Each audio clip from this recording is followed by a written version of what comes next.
Delhi NCR में गर्मी सताने लगी है और लू को लेकर दिल्ली में येलो अलर्ट जारी किया गया है। इस पर बातचीत करने के लिए हमारे आईएमडी से हैं डॉक्टर अखिल श्रीवास्तव जी। सर, कितने दिनों के लिए येलो अलर्ट जारी किया गया है? किन किन इलाकों में कैसा अलर्ट है? गर्मी की क्या स्थिति रहने वाली है? देखिए, उत्तर पश्चिम भारत में अगर हम बात करें तो मुख्य रूप से जो हमारा पश्चिमी राजस्थान का क्षेत्र है वहाँ पर रेड अलर्ट 7 और 8 अप्रैल को जारी किया गया है। सौराष्ट्र कच्छ में भी रेड अलर्ट 7 और 8 तारीख को जारी किया गया है। इसके अलावा जो हमारा ईस्ट राजस्थान का इलाका है, गुजरात का इलाका है, यहाँ पे ऑरेंज अलर्ट जारी किया गया है। अगर हम हरियाणा, चंडीगढ़, दिल्ली मौसम संभाग के बारे में बात करें तो यहाँ अगले 4 दिनों के लिए जो है वो आइसोलेटेड हीट वेव कंडीशंस को देखते हुए येलो अलर्ट जारी किया गया है।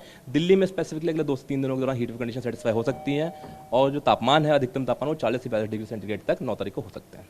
तो 9 तक आप कह रहे हैं कि तापमान बहुत जो है वो 40 से 42 डिग्री सेंटीग्रेड जा सकता है। जी, तो इतना तापमान जा सकता है आपने बताया दिल्ली में। तो फिर बाकी के इलाकों की बात करें तो जहां राजस्थान, हरियाणा, पंजाब, वहां की क्या स्थिति, वहां का तापमान कहाँ? देखिए, अगर हम तापमान की बात करें तो राजस्थान में कल बाड़मेर में 45.6 डिग्री सेंटीग्रेड तापमान रिकॉर्ड हुआ और वहीं सौराष्ट्र कच्छ में कांडला में 45.6 डिग्री सेंटीग्रेड तापमान रिकॉर्ड हुआ है, जो कि भारतवर्ष में प्लेन एरियाज में सबसे ज़्यादा रिकॉर्ड हुआ है। तो तापमान अभी ज़्यादा चल रहा है, इसी को देखते हुए रेड वार्निंग जो है इशू की गई है। इसके साथ साथ जो रात्रि का तापमान है उनमें भी बढ़ोतरी होने की संभावना है, इसलिए वार्म नाइट कंडीशंस की अभी जो चेतावनी है वो वेस्ट राजस्थान को जारी की गई, जहाँ पर रात्रि तापमान जो है वो भी सामान्य से ऊपर रहेंगे, जो कि जो डिस्कम्फर्ट है वो बढ़ा सकते हैं। तो क्या इस हफ्ते आपने बताया कि 9 के बाद में क्या कुछ मौसम में बदलाव संभव है? जी, हमारा अनुमान है कि एक पश्चिमी विक्षोभ वेस्टर्न डिस्टर्बेंस जो 8 तारीख से जो पश्चिमी हिमालयी क्षेत्र है, वेस्टर्न हिमालयन रीजन उसको प्रभावित करेगा। इसकी वजह से हमारा अनुमान है कि तापमान में थोड़ी सी गिरावट संभव है। उसके अगले 2 दिनों के दौरान 2 से 3 डिग्री टेम्परेचर गिर सकते हैं और जो हीट वेव कंडीशन है उससे राहत मिल सकती है। तो हम ये कह सकते हैं कि इस वक्त की अगर मैं बात करूँ तो देश का आधे से ज़्यादा हिस्सा जो है वो तप रहा है। देखिए, जो अगर हम हीट वेव कंडीशन बात करेंगे तो आप मैप पे देख सकते हैं, उसको दर्शाया गया है। जो हमारा मुख्य रूप से north west India, waste India जो है वो हीट वेव की इसमें चपेट में।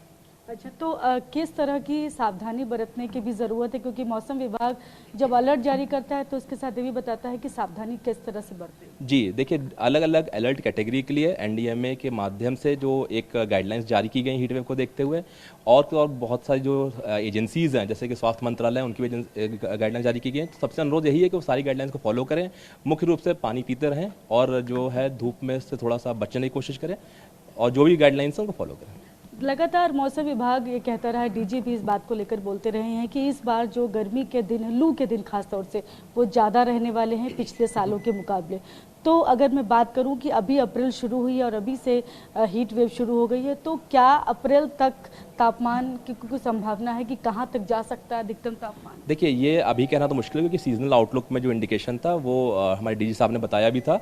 इसके साथ साथ अभी जो है हम उसको हर दिन मॉनिटर करते हैं और अगले 7 दिनों का तापमान और वार्निंग जो उसके अनुरूप जारी करते हैं। इसके साथ साथ हर थर्सडे को हम अगले 2 सप्ताह के लिए कैसा रहेगा हीट वेव कंडीशन, मौसम कैसी रहेंगे, तापमान कैसा रहेगा, उसको जानकारी देते रहते हैं। Thank you so much. तो ये हैं अखिल श्रीवास्तव जी हैं, जो कि आईएमडी में सीनियर मेट्रोलॉजिस्ट हैं। उन्होंने बताया कि फिलहाल 9 तारीख तक, अगर मैं दिल्ली की बात करूं तो येलो अलर्ट जारी किया गया है और 9 को 42 डिग्री सेल्सियस तक तापमान हो सकता है और इसको लेकर सावधानी बरतने की ज़रूरत है, क्योंकि हीट वेव जो है वो अगर बाहर निकलते हैं तो बीमार भी हो सकते हैं।